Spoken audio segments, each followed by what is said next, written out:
প্রশংসা আল্লাহর জন্য, শান্তি অবতীর্ণ হোক আল্লাহর রাসূলের উপর সাল্লাল্লাহু আলাইহি ওয়াসাল্লাম।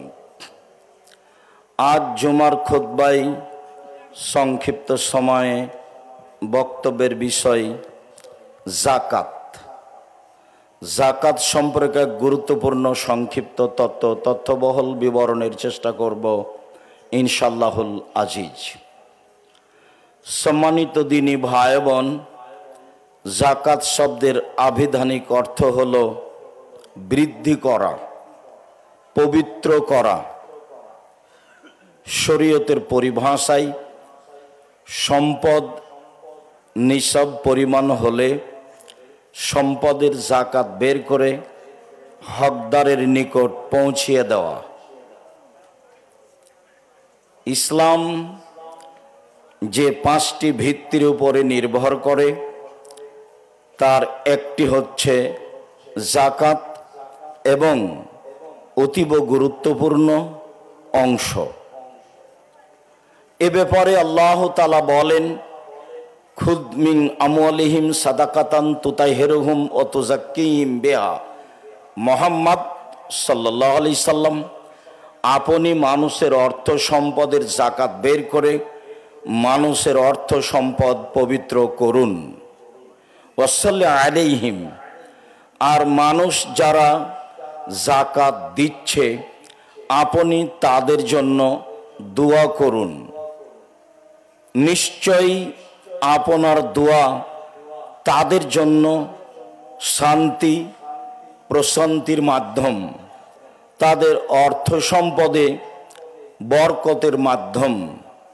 অত্র আয়াতে আল্লাহ তাআলা মানুষকে যাকাত দেওয়ার জন্য আদেশ করেছেন। সাথে সাথে আল্লাহ তাআলা বলেছেন, যাকাতের মাধ্যমে মানুষের অর্থ সম্পদ পবিত্র থাকে, পবিত্র হয়। যাকাত বের না করলে এর বিপরীত হবে, মানুষের অর্থ সম্পদ পবিত্র বৈধ থাকবে না। আল্লাহ তাআলা অন্যত্রে বলেন, ফাকিমুস সালাহ ওয়া আতুজ যাকাত ওয়া তাসিমু বিল্লাহ। তোমরা সালাত আদায় করো, যাকাত প্রদান করো, আর আল্লাহর বিধানকে শক্তভাবে ধরো। হুয়া মাওলাকুম, নিশ্চয় আল্লাহ হচ্ছেন তোমাদের অভিভাবক। নেমাল মাওলা ও নেমান নাসির, তিনি হচ্ছেন উত্তম অভিভাবক, উত্তম সাহায্যকারী। অভিভাবক হিসাবে মানুষ আল্লাহকে যদি গ্রহণ করেন তাহলে সবচেয়ে উত্তম অভিভাবক গ্রহণ করা হবে, আর তিনি হবেন মানুষের জন্য সবচেয়ে উত্তম সাহায্যকারী। অত্র আয়াতে আল্লাহ তাআলা সালাত যেভাবে আদায় করতে বলেন, যাকাতও সেভাবে আদায় করার জন্য আদেশ করেন। আল্লাহ তাআলা বলেন, ওয়া তুহাক্কাহু ইয়াওমা হাসাদিহি, তোমরা যেদিন শস্য জমিন থেকে কেটে আনছো সেদিন তার ওসর বের করে দাও। অত্র আয়াতে আল্লাহ তাআলা শস্যের ওসর দেওয়ার জন্য জোরালোভাবে আদেশ করলেন। অত্র সংক্ষিপ্ত কয়েকটি আয়াতে আমরা অবগত হলাম যে যাকাত আল্লাহর আদেশ, যা মানুষকে পালন করতে হবে। শস্যের ওসর বের করা আল্লাহর আদেশ, যা মানুষকে পালন করতে হবে। এ ব্যাপারে আব্দুল্লাহ ইবনে ওমর রাদিয়াল্লাহু তাআলা আনহু বলেন, রাসূল সাল্লাল্লাহু আলাইহি ওয়াসাল্লাম বলেছেন, বুনিয়াল ইসলাম আলা খামস, পৃথিবীর মানুষ শুনে রেখো, ইসলামের ভিত্তি হচ্ছে 5টি। ইসলাম যার উপরে নির্ভর করে, যার উপরে অবস্থান করে, তা হচ্ছে মোট 5টি। তার প্রথমটি হচ্ছে শাহাদাতে আল্লাহ ইলাহা ইল্লাল্লাহ, এ বলে সাক্ষ্য দেওয়া যে আল্লাহ ছাড়া কোনো মাবুদ নেই, এ বলে সাক্ষ্য দেওয়া যে মোহাম্মদ আল্লাহ রাসূল। ভারত, বাংলাদেশ, পাকিস্তানের লোক আমি সাক্ষ্য দিচ্ছি আল্লাহ ছাড়া কোনো মাবুদ নেই, এ কথার অর্থ বুঝে না। বুঝলে তারা শিরক এবং আল্লাহকে মেনে নেওয়া দুটা একসাথে করতে পারত না। যখন আল্লাহর নবী তার আত্মীয় স্বজন দেশবাসীকে বললেন যে লা ইলাহা ইল্লাল্লাহ, আল্লাহ ছাড়া কোনো মাবুদ নেই, তখন গ্রামবাসী বলল অবাক কথা, আজালাল আলিহাতা ইলাহান ওয়াহিদ ইন্না হাযা লাশাইউন উজাব। আরে এতগুলি মাবুদকে একজন করে দিল, এটা তো বিরাট আশ্চর্য। আমি সাক্ষ্য দিচ্ছি আল্লাহ ছাড়া কোনো মাবুদ নেই, এ কথার অর্থ হচ্ছে শিরক করা যাবে না। সত্যিই তারা বুঝেছিল লা ইলাহা ইল্লাল্লাহ মানে কি। আমাদের কাছে এমনটা কিছু আসে যায় না, আমরা শিরকও করি আবার সাক্ষ্য দিই। আমরা সাক্ষ্য দিই যে মোহাম্মদ আল্লাহ রাসূল, এর সারমর্ম আমরা জানি না। মোহাম্মদ আল্লাহ রাসূল মানে লা তুবাদু ইল্লা বিমা শারা, ইবাদতই চলবে না, শুধু ওইটুকু ইবাদত করবে মানুষ যা মোহাম্মদ সাল্লাল্লাহু আলাইহি সাল্লামের পক্ষ থেকে নির্ধারিত রয়েছে। আমরা তো সাক্ষ্য দিই মোহাম্মদ আল্লাহ রাসূল, কিন্তু নির্দ্বিধায় বিদাত করি যা রাসূল করেননি। ধর্মের নামে ইবাদতের আশায় যা করা হয় রাসূল সাল্লাল্লাহু আলাইহি সাল্লাম করেননি, সেটাই তো বিদাত। তখনও আমাদের খারাপ লাগে না। তার মানে আমরা সাক্ষ্য দিচ্ছি বলে যে আল্লাহ ছাড়া কোনো মাবুদ নাই, এর অর্থ বুঝি না। আমরা সাক্ষ্য দিচ্ছি এই বলে যে মোহাম্মদ আল্লাহ রাসূল, এর অর্থ আমরা বুঝি না। 2, ওয়া ইকামিস সালাহ, সালাত আদায় করতে হবে। এইটা হলো ইসলামের দ্বিতীয় ভিত্তি। সময়ের গতিতে বলেছি সালাত এমন একটি ইবাদত যার উপরে নির্ভর করে অন্যান্য ইবাদত। যদি সালাত বিচারের মাঠে টিকে, বাকি ইবাদত টিকবে। যদি বিচারের মাঠে সালাত না টিকে, তাহলে বাকি ইবাদত টিকবে না। 3, ওয়া ইতাইজ যাকাত, যাকাত দিতে হবে। এইটা আল্লাহর আদেশ, এইটা রাসূলের আদেশ। আর ইসলামের এটা তৃতীয় ভিত্তি যার উপরে ইসলাম নির্ভর করে, যাকাত দিতে হবে। সওমে রমাজান, রমাজান মাসের সিয়াম পালন করতে হবে। আর অর্থ সম্পদ থাকলে হজ করতে হবে। অত্র হাদিসে রাসূল সাল্লাল্লাহু আলাইহি সাল্লাম ইসলামের 5টি ভিত্তি ধারাবাহিকভাবে উল্লেখ করেছেন, এভাবে যা আমরা বুঝলাম। হাদিস বুখারী, মুসলিম।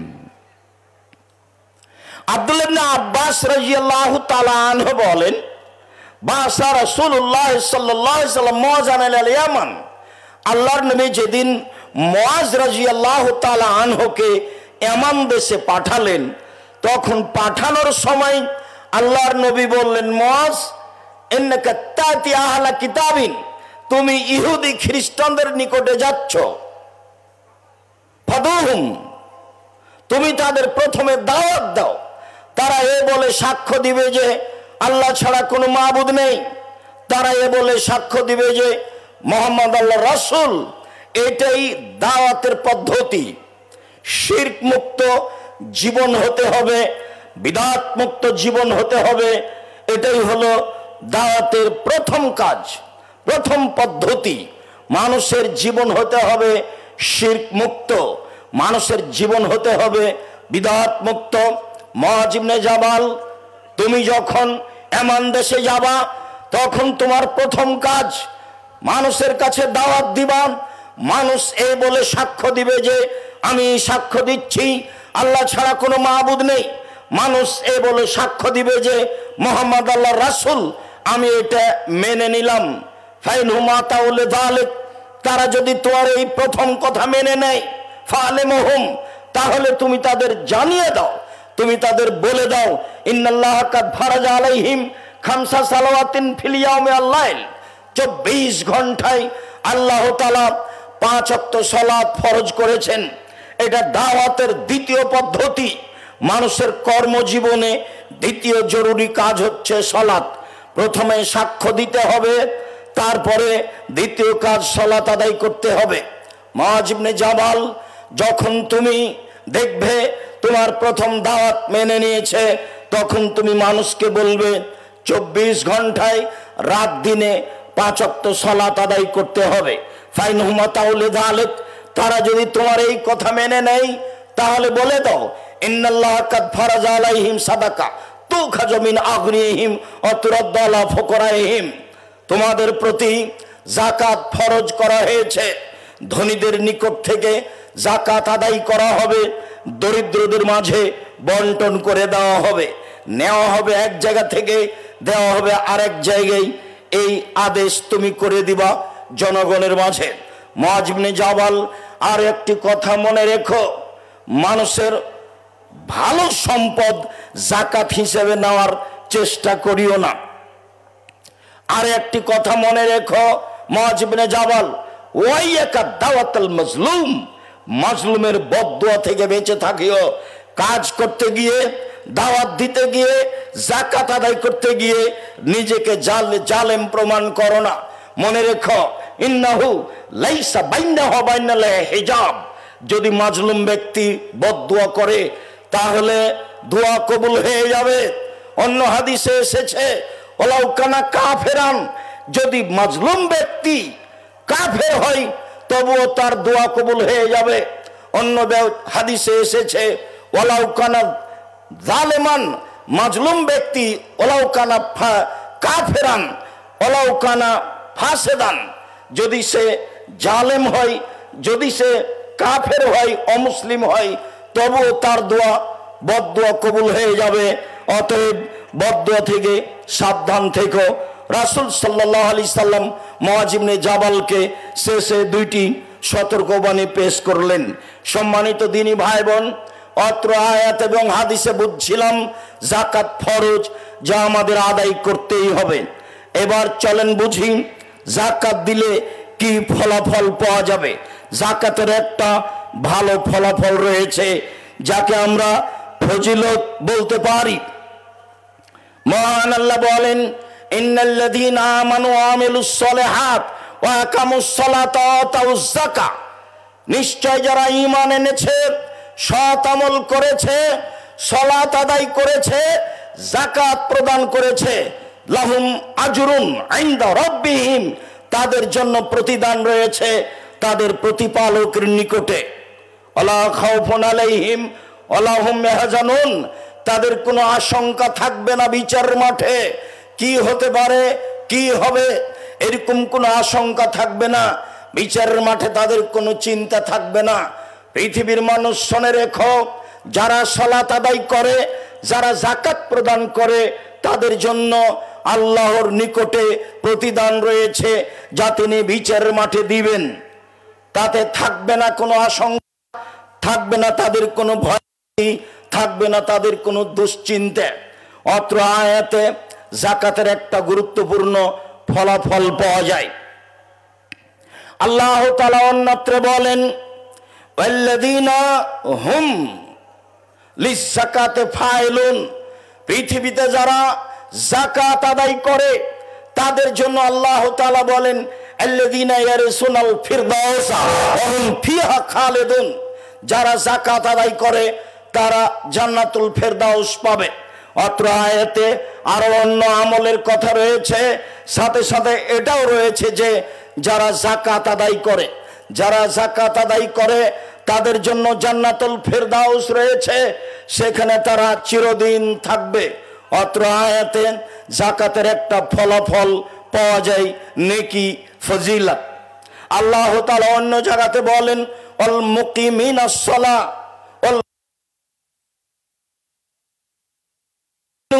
মুমিনুনা বিল্লাহি ওয়াল ইয়াউমিল আখির, যারা সালাত আদায় করে, যারা যাকাত প্রদান করে, যারা আল্লাহকে বিশ্বাস করে, যারা পরকালকে বিশ্বাস করে, উলায়েকা তারা এমন মানুষ, নুতিহিম আজরান আযীমা, আমি তাদের প্রতিদান দিব,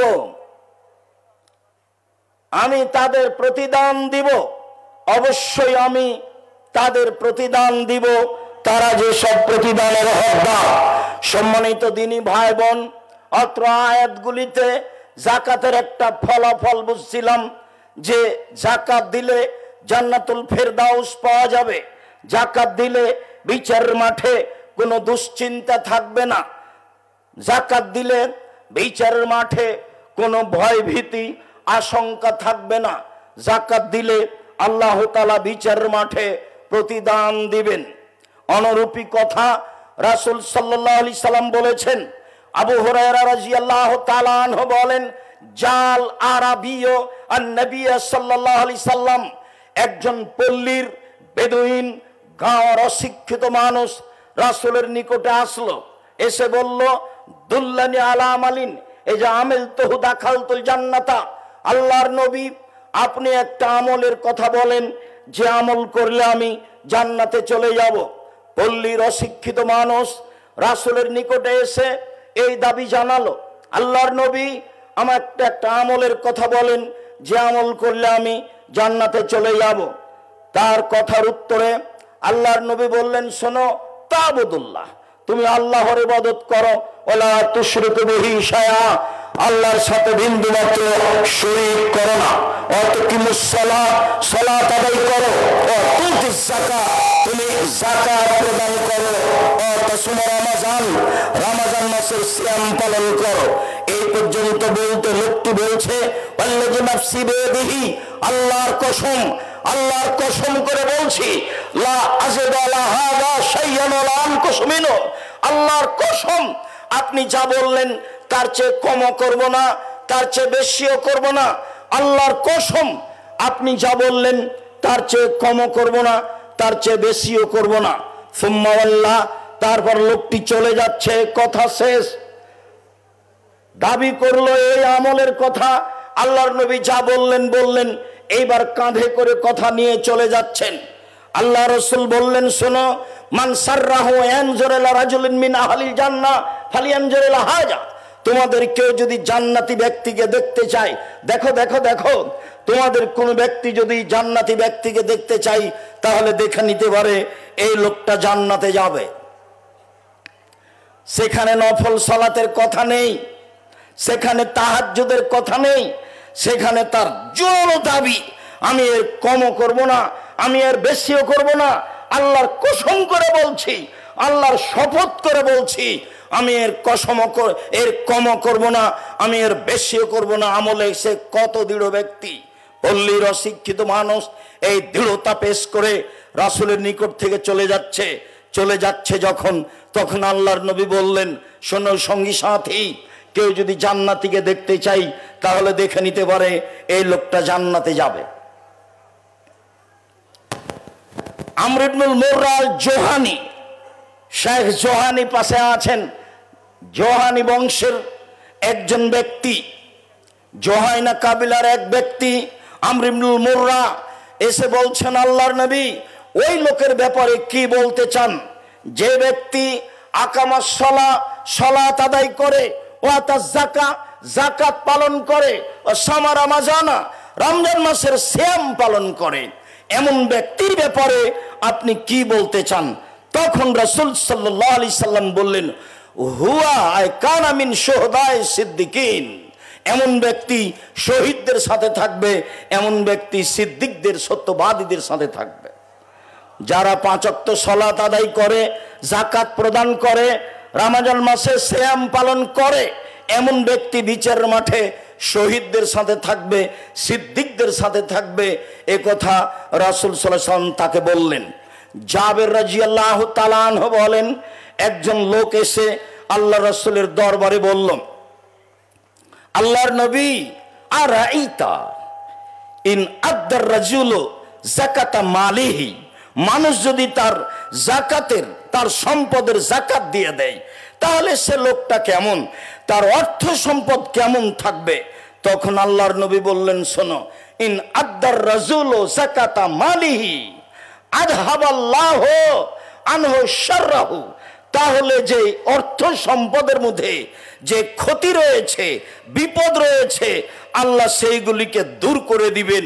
যারা ব্যবসা বাণিজ্য করে তারা যদি হিসাব নিকাশ করে সুন্দর করে যাকাত দেয়, তাহলে তাদের ব্যবসা মায়ের খাবে না, তাদের অর্থ সম্পদ নিয়ে জাহাজ পানিতে ডুবে যাবে না, তাদের একবারে ক্ষতিগ্রস্ত হয়ে যাওয়ার মতো কোনো বিপদ চাপবে না। মনে রাখবেন সম্মানিত দিনী ভাই বোন, যারা আমার সামনে আছেন, অনলাইনের মাধ্যমে পৃথিবীর বিভিন্ন প্রান্ত থেকে অবগত হচ্ছেন, সবাইকে বলতে চাচ্ছি শুনে রাখুন, ব্যবসা বাণিজ্যে অর্থ সম্পদে নির্ধারিত হিসাবে যাকাত প্রদান করলে আপনার অর্থ সম্পদে কোনো প্রকার ক্ষতি আসবে না, ব্যবসা মায়ের খাবে না, কোথাও আপনি ব্যবসা বাণিজ্য নিয়ে ক্ষতিগ্রস্ত হবেন না। এ কথা মুহাম্মদ সাল্লাল্লাহু আলাইহি সাল্লাম বলেন। উমামা বাহিলি রাদিয়াল্লাহু তাআলা আনহু বলেন, রাসূল সাল্লাল্লাহু আলাইহি সাল্লাম বলেছেন, পৃথিবীর মানুষ শুনে রেখো, সাল্লু খামসাকুম ওয়া সুমু শাহরাকুম ওয়া যাকাত আমওয়ালিকুম তাদখুলু জান্নাত রাব্বিকুম। পৃথিবীর মানুষ, তোমরা 5 ওয়াক্ত সালাত আদায় করো, যাকাত প্রদান করো, রমজান মাসে সিয়াম পালন করো। পৃথিবীর মানুষ, তোমরা 5 ওয়াক্ত সালাত আদায় করো, যাকাত প্রদান করো, রমজান মাসে সিয়াম পালন করো, নিরাপদে জান্নাতে চলে যেতে পারবা।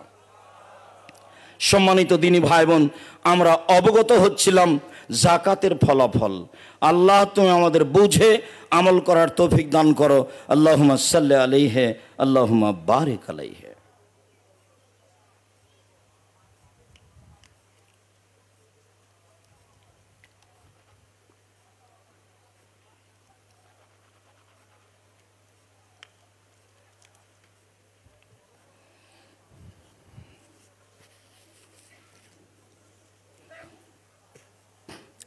আলহামদুলিল্লাহ ওয়াহদা ওয়াসসালাতু ওয়াসসালামু আলা মান লা নাবিয়্যা বাদা।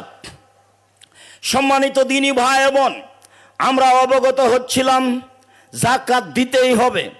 আমরা অবগত হচ্ছিলাম যাকাতের ফলাফল দিলে কি লাভ হবে, কি লাভ রয়েছে, এইটা সংক্ষিপ্তভাবে অবগত হচ্ছিলাম। আমরা এখন বুঝি, যদি যাকাত আমরা স্বেচ্ছায় না দিই তাহলে কি হতে পারে। স্বেচ্ছায় যদি না দিই তাহলে সরকারি নিয়ম থাকলে সরকারের পক্ষ থেকে লোক এসে পিটিয়ে হাতে রশি দিয়ে খুঁটিতে বেঁধে হিসাব নিকেশ করে যাকাত নিয়ে যেতে পারে, সেটা জায়েজ। অবাক কথা, আমি যাকাত না দিলে সরকারি ইসলামী আইন থাকলে সরকারি লোক এসে আমার হাতে রশি দিয়ে পিটিয়ে হিসাব নিকাশ করে যাকাত নিয়ে চলে যেতে পারে। প্রমাণ আব্দুর রাজ্জাক সাহেব, কথা তো অনেক ভারী মনে হলো, দলিল পেশ করেন। জি, আবু হুরায়রা রাদিয়াল্লাহু তাআলা আনহু বলেন, রাসূল সাল্লাল্লাহু আলাইহি সাল্লাম বলেছেন, লাম্মা তুফিয়া রাসূলুল্লাহ সাল্লাল্লাহু আলাইহি সাল্লাম ওয়া উস্তুখলিফা আবু বকরিন বাদাহু, যখন আল্লাহর নবী দুনিয়া থেকে বিদায় নিলেন, আবু বকর সিদ্দিক রাদিয়াল্লাহু তাআলা আনহুকে খলিফা নির্বাচন করা হলো। কাফারা মান কাফারা মিনাল আরব, ওই সময় আরবের অনেকেই ইসলামের অনেক অংশকে অস্বীকার করলো। কেউ বলল সালাত আদায় করব, যাকাত দিব না। যাকাত দেওয়া আসলেই ভারী, নিজে হাতে পয়সা উপার্জন করে হিসাব করে শতকরা 2.5 টাকা যাকাত দেওয়া একটা সহজ কাজ নয়, কঠিন কাজ। যারা কোটি কোটি টাকার যাকাত বের করে তাদের জন্য এটা অনেক ভারী। অনেকেই বলল আমরা সালাত আদায় করব, যাকাত দেব না। যখন তারা এমন দাবি জানালো, কালা ওমর রাদিয়াল্লাহু তাআলা আনহু লে আবু বকর সিদ্দিক, আবু বকর সিদ্দিককে বললেন, কাইফা তুকাতিলুন নাস, আজ আপনি মানুষের সাথে কিভাবে যুদ্ধ করবেন, জিহাদ করবেন। কালা রাসূলুল্লাহ সাল্লাল্লাহু আলাইহি সাল্লাম, আল্লাহর নবী বলেছেন, উমিরতান উকাতিলা হাত্তা ইয়াকুলু লা ইলাহা ইল্লাল্লাহ, আমাকে বলা হয়েছে আমি পিটিয়ে মানুষকে লা ইলাহা ইল্লাল্লাহ বলতে বাধ্য করব, জোর করে মানুষকে লা ইলাহা ইল্লাল্লাহ বলতে বাধ্য করব। ফামান ক্বালা লা ইলাহা ইল্লাল্লাহ, যে ব্যক্তি বলবে লা ইলাহা ইল্লাল্লাহ, ফাকাদ আসামা মিন্নি দেমাউহু আমওয়ালাহু, সে তার সম্পদকে, সে তার অর্থকে নিরাপদ করে নিয়েছে। আজ যারা বলছে সালাত আদায় করব, যাকাত দেব না, তারা তো লা ইলাহা ইল্লাল্লাহ বলেছে। আপনি তাদের বিরুদ্ধে লড়বেন কি করে? তারা তো যাকাত দেবে না। মধ্যখানে একটা কথা ইতিহাস থেকে, যখন আবু বকর সিদ্দিক রাদিয়াল্লাহু তাআলা আনহুকে উমর রাদিয়াল্লাহু তাআলা আনহু কথা বললেন, অর্ধ পৃথিবীর খলিফা, কুশাগর বুদ্ধিজীবী, রাজনীতিবিদ ওমর, যিনি রাস্তায় হাঁটলে শয়তান রাস্তা ছেড়ে দিত তার ভয়ে, তার ইমানি দাপট এত বেশি ছিল, তিনি একটা নর্মাল কথা বললেন আবু বকর সিদ্দিক রাদিয়াল্লাহু তাআলা আনহুর কাছে। তখন আবু বকর সিদ্দিক বললেন, অবাক কথা, আনতা জাব্বার ফিল মুশরিক ও খাওয়ার ফিল ইসলাম। যেদিন আপনি অমুসলিম ছিলেন সেদিন আপনি বীর পুরুষ ছিলেন, আজকে আপনি মুসলমান হয়েছেন, কা পুরুষ হয়েছেন। বলেন কি আপনি? ওয়াল্লাহি লাউ কাতিলান্না মান ফাররাকা বাইনা সালাতি ওয়াজ যাকাতে ফাইনা যাকাতা হাকুল মাল। আল্লাহর কসম, আমি আবু বকর সিদ্দিক বলছি, মনে রাখবেন, আল্লাহর কসম, আল্লাহর কসম, যারা সালাত আদায় করবে যাকাত দেবে না, যারা সালাত আদায় করবে যাকাত দেবে না, আমি তাদের বিরুদ্ধে যুদ্ধ চালিয়ে যাব, মারবো না হয় মরবো। মনে রাখুন, যাকাত তো বহু দূরের কথা।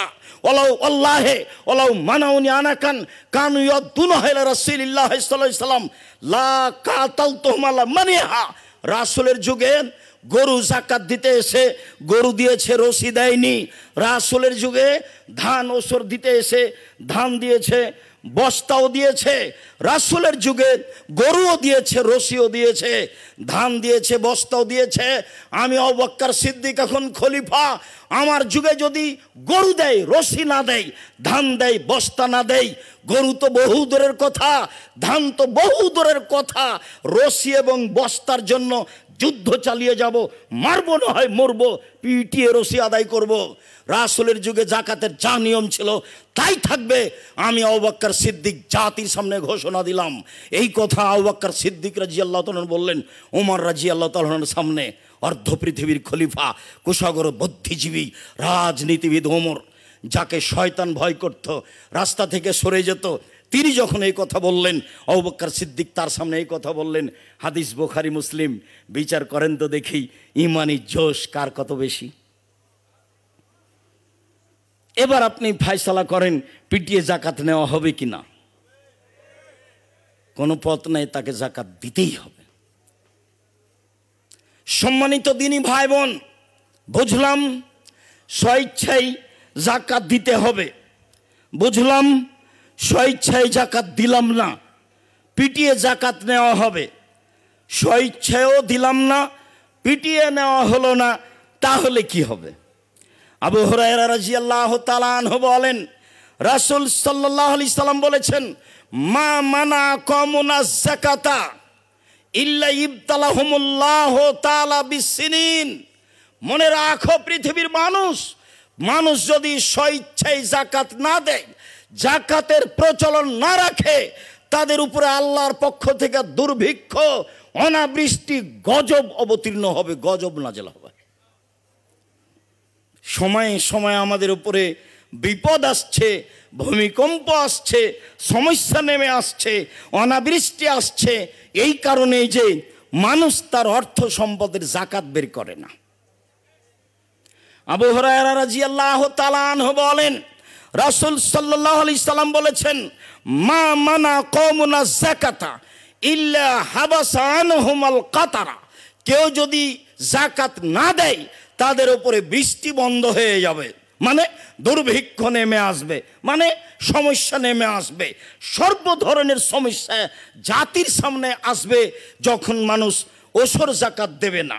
ওয়া ইয়াকুমুল মাসিয়াতা ফাইন্না বিল মাসিয়াতি হাল্লা সাকাতুল্লাহ। আল্লাহর নবী বলেন, পৃথিবীর মানুষ শুনে রেখো, তোমরা অন্যায় করা থেকে বেঁচে থাকো, পাপ করা থেকে বেঁচে থাকো। পাপ করলে আল্লাহর পক্ষ থেকে অসন্তুষ্টি নেমে আসবে। আর যাকাত না দেওয়া হক নষ্ট পাপ। বাপ মারা গেছেন, 2 ছেলে রেখে গেছেন, জমি 2 ছেলের মাঝে ভাগ হবে, হক নষ্ট হবে না। একজন যদি নেই, একজন যদি না নেয়, না দেয়, তাহলে হক নষ্ট হবে। যাকাত না দিলে হক নষ্ট হবে, এ কথাই ঠিক। ওয়াল্লাযীনা ফি আমওয়ালিহিম হাক্কুম মালুম লিসাইল ওয়াল মাহরুম, যাদের অর্থ সম্পদ রয়েছে তাদের অর্থ সম্পদে অধিকার রয়েছে, হক রয়েছে। নিঃস্ব মানুষের অধিকার রয়েছে, হক রয়েছে, বঞ্চিত মানুষের। তাহলে বোঝা যাচ্ছে যারা জাকাত দেয় না তারা গরিবের টাকা মেরে খায়, যারা জাকাত দেয় না তারা নিঃস্ব মানুষের অর্থ সম্পদ মেরে খায়। এর নাম হক নষ্ট। সম্মানিত দিনী ভাই বোন, বলছিলাম হক নষ্ট মহাপাপ আমরা আগে থেকেই জানি। এই পর্যন্ততে অবগত হলাম জাকাত না দিলে মানুষের হক নষ্ট হয়। জাকাত না দিলে মানুষের হক মেরে খায়, অসহায় নিঃস্ব মানুষের হক মেরে খায়। এখন আমরা বুঝি স্বইচ্ছায়ও জাকাত দিলাম না, পিটিয়ে কেউ জাকাত নিল না, তারপরেও গজব বিপদ সমস্যা মনেও করলাম না, জাকাতও দিলাম না, তাহলে কি হবে? তো চলেন তাহলে দেখি তাহলে কি হয়। আল্লাহ তাআলা বলেন, আল্লাযীনা ইয়াকনিজুনা আয-যাহাবা ওয়াল ফিদ্দা ওয়া লা ইউনফিকুনাহা ফি সাবিলিল্লাহ ফাবাশশিরহুম বিআযাবিন আলীম। যারা অর্থ সম্পদের স্বর্ণ চাঁদির জাকাত দেয় না, স্বর্ণ চাঁদি অর্থ সম্পদ সঞ্চিত করে রাখে, অর্থ সম্পদ সঞ্চয় করে রাখে, জাকাত দেয় না, ফাবাশশিরহুম বিআযাবিন আলীম। মুহাম্মদ সাল্লাল্লাহু আলাইহি সাল্লাম আপনি তাদের এই সংবাদ দিয়ে দেন, তাদের জন্য রয়েছে কষ্টদায়ক শাস্তি। সম্মানিত দিনী ভাই বোন, গান বাজনা, বাদ্যযন্ত্র, খেলতামাশা যা দেখতে ভালো লাগে, যা শুনতে ভালো লাগে, যা দেখে চক্ষু ঠান্ডা হয়, যা দেখে কলিজা ঠান্ডা হয়, গান বাজনা খেলতামাশা দেখতে ভালো লাগে, ল্যাংটা মেয়ে নাচলে চোখে ভালো লাগে, চক্ষু ঠান্ডা হয়, কলিজা ঠান্ডা হয়। যার কারণে আল্লাহ তাআলা সেই শাস্তির ব্যাপারে বলেছেন আযাবুম মুহিন, অপমানজনক শাস্তি। আল্লাহ কোন জায়গাতে বলেন আযাবুম মুহিন, অপমানজনক শাস্তি, কোন জায়গাতে বলেন আযাবুন আলিম, কষ্টদায়ক শাস্তি, কোন জায়গাতে বলেন আযাবুন শাদীদ, কঠিন শাস্তি। তো গান বাজনা খেলতামাশা বাদ্যযন্ত্রের ব্যাপারে বলেছেন অপমানজনক শাস্তি। লোকটা অপরাধ করেছে, 10 লাঠি লাগালাম, এইটা একটা শাস্তি। লোকটা অপরাধ করেছে, বললাম থুথু ফেলে জিহ্বা দিয়ে চেটে নাও, সে জনগণের সামনে মাটিতে থুথু ফেলে জিহ্বা দিয়ে চেটে নিল, এটা একটা শাস্তি। তাহলে আগেরটা ছিল কষ্টদায়ক কঠিন, আর এটা হলো অপমানজনক। অপমানজনক শাস্তির কথা কোরআন মাজিদে উল্লেখ রয়েছে, যা খেলতামাশা বাদ্যযন্ত্রের ব্যাপারে রয়েছে, যা সময়ে বলেছি। সম্মানিত দিনী ভাই বোন, একটু ওখানে বলে আবার ফিরে আসি। রাসূল সাল্লাল্লাহু আলাইহি সাল্লাম বলেন, লা ইয়াকুনান্না ফি হাযিহিল উম্মাহ খাসফুন ও মাসখুন ও কাসফুন। পৃথিবীর মানুষ শুনে রেখো, আমার উম্মতের উপরে হবে ভূমিকম্প। আমার উম্মত সকালে থাকবে মানুষ, সন্ধ্যায় হবে সোর শুকুর বানর। আমার উম্মতের উপরে বিপদ নেমে আসবে। পৃথিবীর মানুষ শুনে রেখো, আমার উম্মতের উপরে 3টি বিপদ নেমে আসবে, 3টি পাপের কারণে। আমার উম্মতের উপরে 3টি বিপদ নেমে আসবে, 3টি পাপের কারণে। 1, খাসফুন, ভূমিকম্প হবে। 2, মাকসুন, পরিবর্তন হবে, মাসখুন, পরিবর্তন হবে। সকালে সন্ধ্যায় থাকবে মানুষ, আর সকালে হবে শুকুর ও বানর। 3, বিপদ নেমে আসবে, সমস্যা নেমে আসবে। তখন আল্লাহর নবী পাপের কথা বলেছেন, এই যা শারিবুল খুমরা, যখন তারা নেশাদার দ্রব্য পান করবে তখন এমনটা হবে। 2, জাহরাতিল কায়নাত, মেয়েরা যখন নাচবে। সব মোবাইলে মেয়ে নাচে, সব বাড়িতে মেয়ে নাচে, আবার আপনার সব দোকানে মেয়ে নাচে। জাহরাতিল কায়নাত, মেয়েরা যখন নাচবে। ও দারাবুবিল মাযিব, যখন বাদ্যযন্ত্র প্রকাশ পাবে, বুঝবেন আরব ভূখণ্ডগুলিতেই খেলতামাশা প্রকাশ পাবে। খেলতামাশা বড় পাপ নয়, বাদ্যযন্ত্র বড় পাপ নয়। মানুষের কাছে সব দোকানে বাজনা বাজে, সব বাড়িতে বাজনা বাজে, প্রায় সব ঘরে বাজনা বাজে, প্রায় সব মোবাইলে বাজনা বাজে। আল্লাহর নবী বলেন, পৃথিবীর মানুষ শুনে রেখো, এই তিনটে পাপের কারণে তিনটা বিপদ নেমে আসবে। এক, মানুষ যখন নেশাদার দ্রব্য পান করবে। দুই, মেয়েরা যখন নাচবে। তিন, বাদ্যযন্ত্র প্রকাশ পাবে। সম্মানিত দিনী ভাই বোন, এসবের জন্য অপমানজনক শাস্তির কথা উল্লেখ রয়েছে। আর এখানে যাকাত না দিলে তার জন্য কষ্টদায়ক শাস্তির কথা উল্লেখ রয়েছে।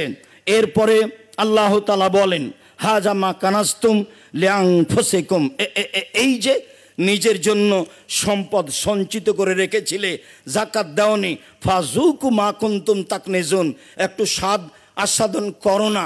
কেমন লাগে? স্বাদ আস্বাদন করো, সঞ্চিত সম্পদের স্বাদ একটু ভালো করে দেখো। ইয়াউমা ইহমা আলাইহা ফি নারে জাহান্নামা ফাতুকুয়া বিহা জিবাহুম ওয়া জুনুবুহুম ওয়া জুহুরুহুম হাযা মা কানাস্তুম লিআনফুসিকুম।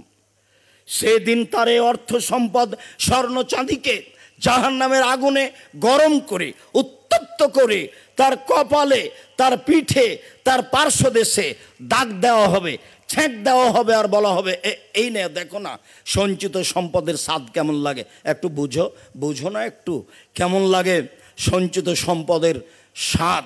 সঞ্চিত সম্পদ কাকে বলে? যেই সম্পদের যাকাত বের করা হয় না সেটাই হচ্ছে সঞ্চিত সম্পদ। এছাড়া বৈধ সম্পদ। সম্মানিত দিনী ভাই বোন, আল্লাহ তাআলা অত্র আয়াতে যাকাত না দিলে ফলাফলের কথা এইভাবে বলেছেন। আবু হুরায়রা রাদিয়াল্লাহু তাআলা আনহু বলেন, রাসূল সাল্লাল্লাহু আলাইহি সাল্লাম বলেছেন, মানাতাহুল্লাহু মালান ফালাম ইউদ্দি যাকাতাহু মুসসালাহু মালহু ইয়াউমাল কিয়ামা সোজা আকরা ইতাওয়াকুহু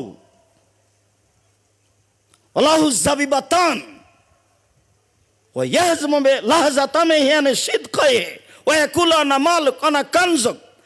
যাকে আল্লাহ তাআলা অর্থ সম্পদ দিয়েছেন, সে যদি তার অর্থ সম্পদের যাকাত বের না করে তাহলে বিচারের মাঠে এই অর্থ সম্পদকে বিষাক্ত সাপে পরিণত করা হবে। অর্থ সম্পদকেই বিষাক্ত সাপের আকৃতি দেওয়া হবে। আপনার টাকাটাই একটা বিষাক্ত সাপ হয়ে যাবে, আপনার অর্থ সম্পদই বিষাক্ত সাপ হয়ে যাবে। এত বিষ বেশি থাকবে, আকরা, টাক হবে মাথা, মাথায় তার লোম বা এরকম কিছু থাকবে না, দেখে মনে হবে মাথা চকচক করছে, টাক পড়ার মতো এ অবস্থায় থাকবে। এই সাপকে তার গলায় জড়িয়ে দেওয়া হবে। এই সাপ তার গলায় জড়ানো অবস্থায় তার মুখের দুই দিকে ছবল মারবে। এই সাপের মুখও হবে দুইটি, তার মুখের দুই দিকে ছবল মারবে আর বলবে, আনা মানজক আর আনা কানজক ও আনা মালক, আমি হচ্ছে তোমার সঞ্চিত সম্পদ, আমি হচ্ছে তোমার সঞ্চিত সম্পদ। যেই সম্পদের যাকাত দেওয়া হয়নি, ওসর দেওয়া হয়নি, সেই সম্পদই আমি। সম্মানিত দিনী ভাই বোন, বিষয়টি আমরা ভালোভাবে বুঝতে পারছি। আবু যার গেফারি রাদিয়াল্লাহু তাআলা আনহু বলেন, রাসূল সাল্লাল্লাহু আলাইহি সাল্লাম বলেছেন, মা মিন রাজুলিন ইয়াকুনু লাহু ইয়াবলুন আও বাকারুন আও গানাম লা ইউদ্দি হাক্কাহা। কারো উট রয়েছে, কারো গরু রয়েছে, কারো ছাগল রয়েছে, সে যদি তার যাকাত না দেয় তাহলে উতিয়া বিহা ইয়াউমাল কিয়ামা আদামু মা তাকুনু ওয়াসনামাহু। বিচার মাঠে এই উট দুনিয়াতে যা ছিল তার চেয়ে বিশাল আকৃতিতে আসবে। এই গরু গাভী দুনিয়াতে যা ছিল তার চেয়ে বেশি বিশাল আকৃতিতে আসবে। এই ছাগল তার চেয়ে বেশি বিশাল আকৃতিতে আসবে। তাতাহুবে আকফাবিহা ও তান্তাহুবে করুনিহা, এইগুলি তার শিং দিয়ে মানুষকে গুতাতে থাকবে। এই পশুগুলি তার পায়ের খুর দিয়ে মানুষকে ডলতে থাকবে, থেতলাতে থাকবে। আল্লাহ রাসূল বলছেন, কুল্লামা জাদাত ওখরাহা রুদ্দাত আলাইহি উলাহা। যখন আগের গরু ছাগলগুলি তাকে পা দিয়ে ডলে চলে যাবে, পরে যারা যাচ্ছে আগেরগুলিকে আবার নিয়ে আসা হবে। আবার তাদেরকে ডলতেই থাকবে হাত্তা ইউজা বায়নান নাস, যতদিন পর্যন্ত মানুষের মাঝে বিচার শেষ না হচ্ছে। এইখানে একটা কথা, পূর্বের কথাটা টেনে নিয়ে আসি, জালেমদের বিচার পরে হবে। আল্লাহ তাআলা বলেছেন জালেমদের বিচার পরে হবে। রাসূল সাল্লাল্লাহু আলাইহি ওয়াসাল্লাম বলেছেন যারা যাকাত দেয় না, ওসর বের করে না, তারা জালেম, তাদের বিচার পরে হবে। এই যে চলতে থাকবে তার শাস্তি, তার অর্থ সম্পদকে লাঠি তৈরি করে জাহান্নামে গরম করে তার কপালে, তার পার্শ্বদেশে, তার পিঠে ছ্যাঁক দেওয়া হবে, দাগ দেওয়া হবে। তার অর্থ সম্পদকে বিষাক্ত সাপ তৈরি করে তার গলায় জড়িয়ে দেওয়া হবে, তার মুখের দুই দিকে ছোবল মারতে থাকবেন। তার এই উট ছাগল গরু পশু প্রাণীকে আবার এর চেয়ে মোটা তাজা করে বিচারের মাঠে নিয়ে আসা হবে, সেগুলি শিং দিয়ে গুতাতে থাকবে এবং পা দিয়ে ডলতে থাকবে যতদিন পর্যন্ত বিচার না হচ্ছে। একদিন যদি দেরি হয় 50,000 বছর, 3 দিন যদি দেরি হয় 1.5 লক্ষ বছর। আপনার বিচার কতদিন পরে হবে আল্লাহই ভালো জানেন। সম্মানিত দিনী ভাই বোন, খুব সতর্ক সাবধান থাকবেন যাকাতের ব্যাপারে। রাসূল সাল্লাল্লাহু আলাইহি সাল্লাম বলেন এখনো কানজু আহাদিকুম ইয়ামাল কিয়ামা সোজা আকরা, তোমাদের সঞ্চিত সম্পদ বিচারের মাঠে বিষাক্ত সাপ হবে। এফিরু সাহেবু